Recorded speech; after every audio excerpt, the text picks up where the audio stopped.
সকাল থেকে ওয়েদারটা বেশ বৃষ্টিময় ছিল। তো আমার কিন্তু তখনই মাথায় আসলো যে রাতে তাহলে ভাত রুটি খাওয়ার পরিবর্তে কিছু একটা তেলে ভাজা বানিয়ে ফেলি। তাই বানিয়ে ফেলেছিলাম চিকেন সমোসা। স্কুল লাইফে এইচএসে যখন ম্যাথ টিউশন থেকে ফিরতাম, তখন ডেইলি এই টিউশন ফেরার পথে কাকিমার দোকানে এই চিকেন সমোসাগুলো আমরা খেতে যেতাম। শুধু নিজেরাই খেতাম না, বাড়ির লোকেদের জন্যও কিন্তু নিয়ে যেতাম। সেই রেসিপি আজ তোমাদের সঙ্গে শেয়ার করছি। নমস্কার, আমি মধুমিতা। আমার আরও একটি কুকিং ব্লগে তোমাদের অনেক অনেক ওয়েলকাম। এটা বানানোর জন্য সবার প্রথমে একটা কুকারে আমি 4টে মিডিয়াম সাইজের আলু দিয়ে অল্প একটু জল দিয়ে এটাকে লো আঁচে 2টো সিটিতে বসিয়ে দিয়েছি। প্রেসারে যখন কোনো কিছু সেদ্ধ করবে তখন কিন্তু খুব অল্প পরিমাণে জল দেবে। এরপর একটি কড়াই গ্যাস ওভেনে বসিয়ে দিয়ে সবার প্রথমে তাতে দিলাম 3টে গোটা শুকনো লঙ্কা। শুকনো লঙ্কাগুলো একটু ভাজা ভাজা করে নিয়ে তারপর এর মধ্যে আমি অ্যাড করছি কিছু গোটা গরম মশলা, যেমন ধরুন ওই 4টে এলাচ, 2টো লবঙ্গ আর 4টে গোলমরিচ। এরপর দিলাম 2 চামচ ধনে, জিরে এবং মৌরি একসঙ্গে মিক্স করে রাখা ধনে, জিরে, মৌরি 2 চামচ দিলাম। এরপর ভালো করে মিক্স করে নিয়ে পুরোটা হামাদিস্তাতে নিয়ে খুব ভালো করে ক্রাশ করে নিচ্ছি। এরপর তোমরা চাইলে এটাকে মিক্সিতেও গুঁড়ো করে নিতে পারো অথবা শিলনোড়াতেও গুঁড়ো করতে পারো। আমাদের সাথে খুব ভালো করে গুঁড়ো করে নিয়ে আলাদা একটি প্লেটের মধ্যে ঢেলে রেখেছি। এরপর এখানে আমার লাগছে রসুন আর আদা।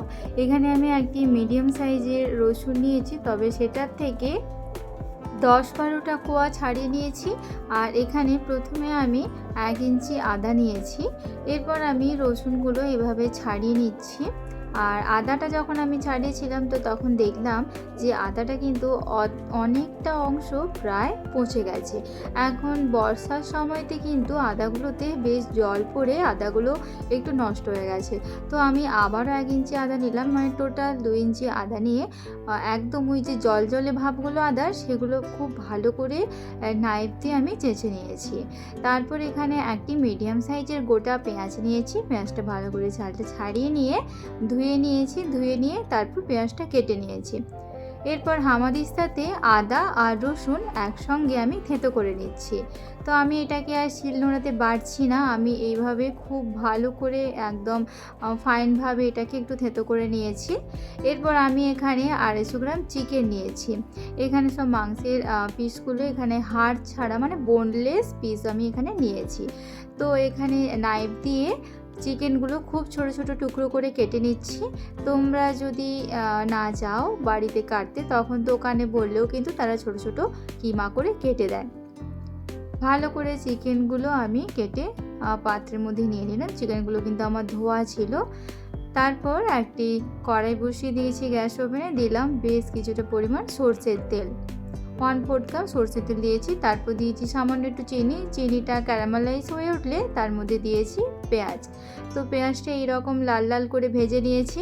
এরপর দিলাম আদা আর রসুনের পেস্টটা। আদা রসুনের পেস্টটা দিয়ে যতক্ষণ না কাঁচা গন্ধটা যাচ্ছে ততক্ষণ পর্যন্ত এটাকে একটু ভাজা ভাজা করে নিচ্ছি। এরপর দিলাম খুবই অল্প পরিমাণে একটু জল দিয়ে মশলাটা একটু কষিয়ে নিতে হবে। যে কোনো রান্না ঠিক কতক্ষণ কষবো সেটা হয়তো অনেকে বুঝতে পারে না। তো একটাই কাজ করবেন, যতক্ষণ না দেখবেন যে কাঁচা গন্ধটা যাচ্ছে ঠিক ততক্ষণ পর্যন্ত একটু কষে নেবেন মশলাটা। তারপর দিয়েছি একটি ছোট চামচের 1/2 চামচ হলুদ গুঁড়ো আর দিলাম ওই কুচি করে রাখা মাংসের টুকরোগুলো। মাংসের টুকরোগুলো যেহেতু এখানে ছোট ছোট করে কাটা হয়েছে, তো সেই কারণে কিন্তু খুব তাড়াতাড়ি এগুলো সেদ্ধ হয়ে গেছে।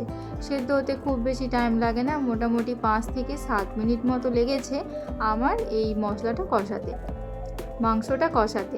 এরপর দিয়েছি সামান্য পরিমাণে লবণ, ওই ধরুন 1/4 চামচের একটু বেশি। লবণটা অবশ্যই স্বাদ বুঝে দেবেন। ঝাল এবং লবণ এটা কিন্তু অবশ্যই যে যার স্বাদ বুঝে ব্যবহার করবেন। ব্যাস, মাংসের পুরটা কিন্তু আমার একদম রেডি হয়ে গেছে। এরপর এটাকে একটা পাত্রের মধ্যে আমি ঢেলে রাখছি। দুপুরবেলায় কিন্তু আমি পুরটা তৈরি করে রেখেছিলাম, তখন মাম্মা ঘুমোচ্ছিল। কারণ একেবারে খাওয়ার সময় আমি সব কাজ এক হাতে করতে পারি না। মাম্মা অনেক মানে কান্না করে আর কি আমার কাছে আসার জন্য। তো কিছুটা না দুপুরবেলা খাওয়া দাওয়ার পরেই আমি কিছু কাজ এগিয়ে রাখি। যেমন এই পুরটা দুপুরবেলাতেই বানিয়ে রেখেছিলাম। তারপর এই আলুগুলো ছাল আমি ছাড়িয়ে নিচ্ছি। আলুগুলো সেদ্ধ হয়ে গেছে সেটা দেখালাম না। ছালগুলো ছাড়িয়ে নিচ্ছি। আর এইভাবে যদি গোটা গোটা ছাল সমেত যদি আলু সেদ্ধ করতে দেওয়া যায় না, তাহলে অনেকটা অংশ কিন্তু আলুর বাদ যায় না। শুধু ছালটাকেই কিন্তু ভালো করে তুলে নেওয়া যায়, আলুর অংশগুলো কিন্তু খুব বেশি বাদ যায় না। এরপর হাত দিয়ে খুব ভালো করে স্ম্যাশ করে নিচ্ছি আলুগুলো, এবং তার উপরে দিলাম ওই যে ভেজে রাখা মশলাটা, ভাজা মশলা, আর দিচ্ছি 1/4 চামচ হচ্ছে লবণ, এবং ভালো করে হাত দিয়ে চিকেনের পুরের সঙ্গে আলুটা খুব ভালো করে মেখে নিচ্ছি। এখানে আলুগুলো একদম ওই আলু ভর্তার মতো মাখার প্রয়োজন নেই, কিন্তু যখন দেখবে একটু বেশ গোটা গোটা রয়েছে, সেগুলোকে একটু হাত দিয়ে খুব ভালো করে ভেঙে নিয়ে এইভাবে চিকেনের সঙ্গে মাখিয়ে নিতে হবে। আর লাস্টে সামান্য একটু লবণ ছড়িয়ে দিলাম, ওই 2 চিমটে মতো। একটু লবণটা টেস্ট করে নিয়েছিলাম, একটু কম লাগছিল, তো 2 চিমটে মতো একটু লবণ ছড়িয়ে দিলাম। তো এখানে আমার চিকেনের পুর তো রেডি, সমোসার জন্য আমার পুর একদম রেডি। ওটাকে আমি সাইডে রেখে দিয়ে তারপর এখানে চলে এলাম ময়দাটা মেখে নেব। তো সিঙ্গারার জন্য আমি এখানে, সমোসার জন্য আমি এখানে ময়দাটা মেখে নিচ্ছি।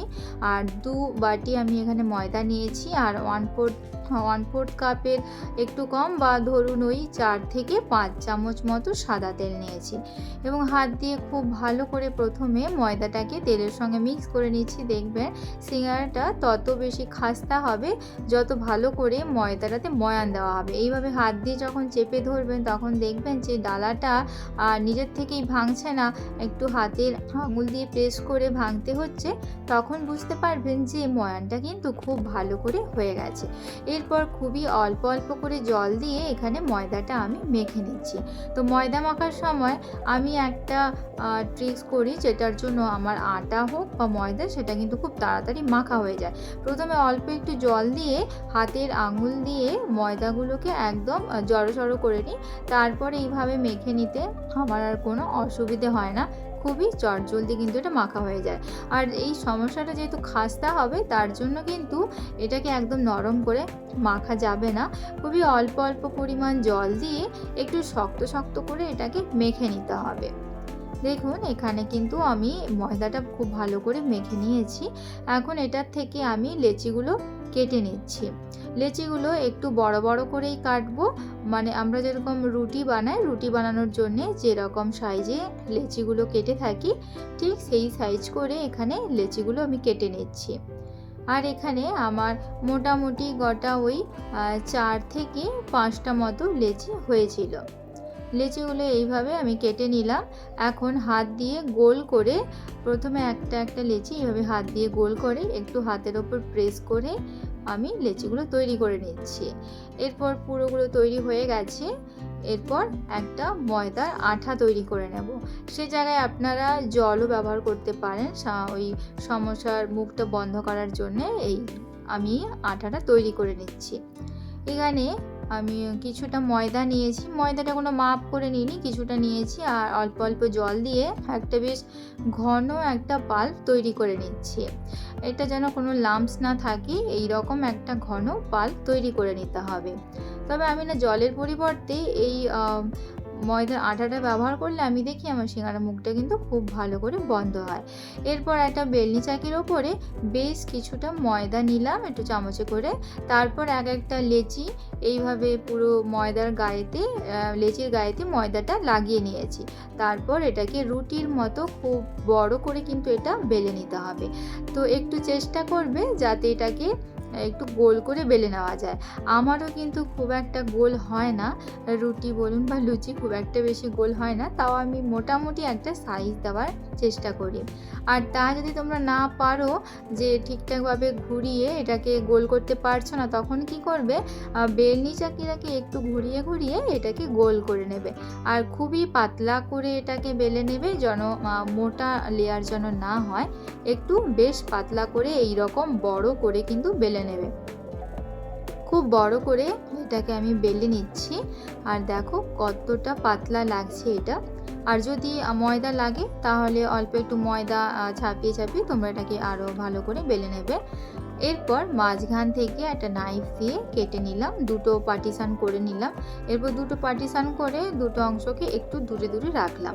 তারপরে এক চামচ পুর নিয়ে খুব ভালো করে যে রুটিটার গায়ে, সিঙ্গারার যে খোলটা সেইটার গায়ে কিন্তু লাগিয়ে নিচ্ছি।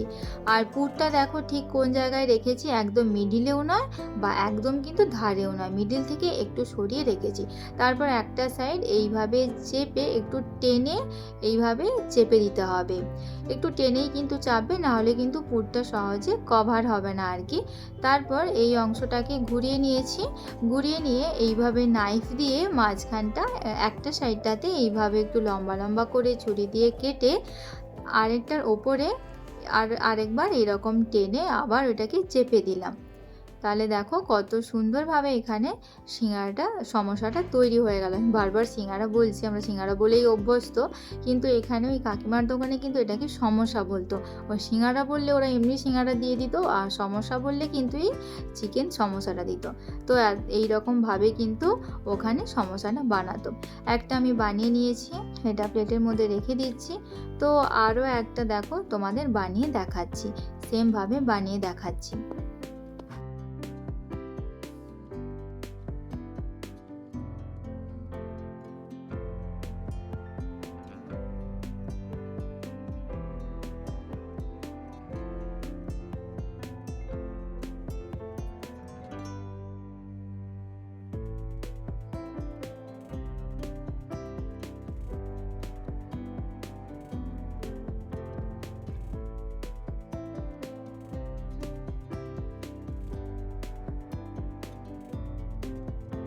তো এইভাবে আমি তোমাদের মোটামুটি দুটো বানিয়ে দেখালাম। এখন নর্মাল যে আমরা সিঙ্গারাটা আমরা কিনে খাই দোকান থেকে, সেটা ঠিক যেরকমভাবে তার খোলটা তৈরি করে সেটাও কিন্তু তোমাদের আমি দেখিয়ে দিচ্ছি। এইভাবে একটা হাফ রুটি নিয়ে সেটার এই ওপরের অংশটাতে ওই ময়দার আটাটা লাগিয়ে দিলাম। এরপর আরেকটা সাইড এইভাবে শঙ্কুর মতো করে এটাকে জুড়ে দিলাম, যেরকমভাবে আইসক্রিমের খোলটা থাকে আর কি, কর্নেটো আইসক্রিমের খোল যেমন থাকে। তারপর এই মাঝখানটাতে আবার 1 চামচ মতো এই সমোসার পুরটা ভরে দিচ্ছি। আর এরকমভাবেও কিন্তু তাহলে দেখো বানানো কত সহজ। তোমরা চাইলে যদি আমার মতো আগের প্রসেসে যদি না বানাতে চাও তাহলে এইভাবেও কিন্তু বানাতে পারো। এরপর কি করতে হবে, ওই ওপরটাতে আবারও ময়দার আটাটা লাগিয়ে নিচ্ছি। তো এই ক্ষেত্রে না ময়দার আটা যদি একটু পুরের গায়ে যদি লেগেও যায় তাহলে কিন্তু কোনো অসুবিধা নেই, এটা তো ময়দার আটায়। আর তোমরা যদি না পারো এই আটা লাগাতে বা আটাটা বানাতে, তাহলে তোমরা নর্মাল জলটাও ব্যবহার করতে পারো। তবে আমি যখনই সমোসা বানাই আর কি, তখন কিন্তু আমি এই ময়দার আটাটাই কিন্তু ব্যবহার করি। তো আমি আজকে তোমাদের 2 রকমভাবে সমোসা বানানো শেখালাম। 2 রকম নয়, আমি আরও একটা দেখাচ্ছি। তো মাঝখান থেকে একটা রুটির এই মাঝখান থেকে কেটে নিয়েছি আর কি। তারপরে দেখো পুরটা কোথায় রাখছি, পুরটা ঠিক একদম মিডিল পজিশানে, মানে একটা রুটির অর্ধেকটা যদি আমরা কাটতাম ঠিক ধার বরাবর রেখেছি। তারপরে এইভাবে ভাঁজ করে দিলাম। তো এতে করে কি হয়, আর টেনে ভাঁজ করতে হয় না, সহজেই কিন্তু পুরটাকে ভাঁজ করে নেওয়া যায়। তো আরও একটা লেয়ারে ভাঁজ করে দিলাম। তারপরে সেম প্রসেস আর কি, ওই লম্বা লম্বা করে ছুরি দিয়ে কেটে তারপর আরেকটু ময়দার আটাটা ধারগুলোতে ভালো করে লাগিয়ে দিয়ে এরপর এই অংশটাকে আবার লাগিয়ে দিলাম। এতে করেও কিন্তু খুব সহজে সমোসাটা বানিয়ে নেওয়া যায়। খুব একটা ওই ময়দার রুটিটাকে টেনে টেনে আর সমোসা বানাতে হয় না। তো এখানে আমি সবগুলো বানিয়ে নিয়েছি। টোটাল আমার কিন্তু এখানে 9 পিস হয়েছে। তবে আমি এখানে সবগুলো ফ্রাই করব না, আজকে ডিনারের জন্য আমি যতগুলো বানাবো বাদ বাকিগুলো আমি রেখে দেবো। তো বেশ কিছুটা সাদা তেল দিলাম, ও আগের থেকে কিছু ভাজা তেল ছিল তো সেটাও দিয়েছি, যার জন্য একটু তেলটা একটু লালচে লাগছে। তো তেলটা খুব ভালো করে গরম করে নিয়েছি, দিয়ে একদম লো টু মিডিয়াম আঁচে রেখেছি। একদম লো টু মিডিয়াম আঁচে রেখে সমোসাগুলো ভেজে নিতে হবে। যদি এটাকে একদম হাই ফ্লেমে দাও বা মিডিয়াম ফ্লেমে দাও তাহলে তাড়াতাড়ি করে এগুলো কিন্তু ভাজা হয়ে পুড়ে যাবে আর কি। তো সেটা খুব একটা খাস্তা হবে না, তখন বাধ্য সমোসাগুলো তুলে নিতে হবে তেল থেকে, খুব একটা খাস্তা হবে না। তো একদম লো টু মিডিয়াম আঁচে, একদম লো আঁচে দিয়ে কিন্তু এগুলোকে ভেজে নিতে হবে। আর এইভাবে চারদিক থেকে একটু তেল ওপর থেকে ছড়িয়ে একটু ভেজে নেবে, তাতে উপরের অংশগুলোতেও একটু তেল যাবে, তো সমানভাবে সব দিক থেকে ভাজা হবে। আর একসঙ্গে সবগুলো দিয়ে দেবে না, একটু কম কম দেবে, যাতে একটু স্পেস থাকে আর কি, তেলগুলো একটু ছিটিয়ে দেওয়ার জন্য যাতে স্পেস থাকে, সেই জন্য আমি এখানে 3টে মাত্র দিয়েছি। তো এইভাবে অল্প অল্প করে সমোসাগুলো তেলের মধ্যে দিয়ে আর একটু তেল ছিটিয়ে ছিটিয়ে এপিঠ ওপিঠ উল্টে সমোসাগুলো খুব খাস্তা করে ভেজে নিতে হবে। আর তোমরা একদম বিশ্বাসই করবে না যে এটা খেতে কত সুন্দর হয়, আর ভীষণই খাস্তা হয় এটা। তোমরা অবশ্যই বাড়িতে এটা বানিও আর আমাকে কমেন্ট করে জানিও খেতে কেমন হয়েছিল। আমি আজকাল রেগুলার খুব একটা ভিডিও দিতে পারি না, কারণ আমার মেয়ে খুব ছোটো, তো সেই কারণে মাঝে মাঝেও এতটাই কান্না করে আর কি আমার কাছে আসার জন্যে, তো আমি আর ভিডিও বানাতে পারি না, আমি স্কিপ করে যাই আর কি।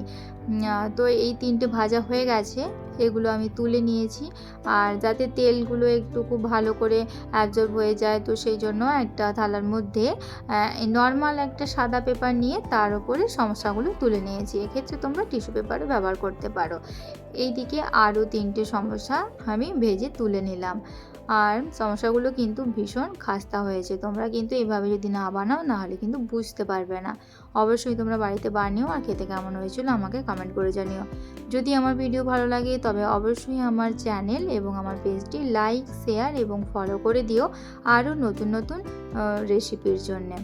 এখন তোমাদের একটা ভেঙে দেখাচ্ছি, এটা কিন্তু প্রচণ্ড গরম রয়েছে, তাও আপনাদের একটা ভেঙে দেখাচ্ছি। আর দেখুন, এটা দেখতে যতটা লোভনীয় লাগছে, খেতে কিন্তু ততটাই লোভনীয় হয়েছিল, ততটাই টেস্টি হয়েছিল। তাহলে বন্ধুরা এখনকার মতো বিদায় নিচ্ছি, পরবর্তী নতুন কোনো রেসিপি নিয়ে আবারও খুব তাড়াতাড়ি আপনাদের সামনে হাজির হয়ে যাব।